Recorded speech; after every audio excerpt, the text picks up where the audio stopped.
காட்பாடி தொகுதியில் திமுக சார்பில் போட்டியிடும் துரைமுருகன் கிராமங்களில் உள்ள பொதுமக்களை சந்தித்து வாக்கு சேகரிப்பில் ஈடுபட்டார். வேலூர் மாவட்டம் காட்பாடி தொகுதி திமுக வேட்பாளரும் அமைச்சருமான துரைமுருகன் மாரிமுத்து மோட்டூர், முத்தரசிக்குப்பம், மேல்பாடி, கோட்டநத்தம் ஆகிய கிராமங்களுக்கு சென்று பொதுமக்களிடையே அமர்ந்து பேசி தீவிர வாக்கு சேகரிப்பில் ஈடுபட்டார்.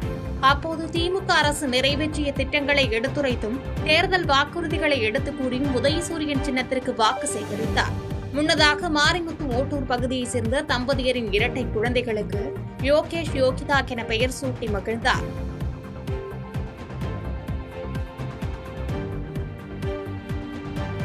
செய்திகளை உடனுக்குடன் தெரிந்து கொள்ள கீழ்கண்ட கேபிள் மற்றும் டிடிஎச் நெட்வொர்க்குகளில் எம்நாடு செய்தி தொலைக்காட்சியை காணுங்கள்.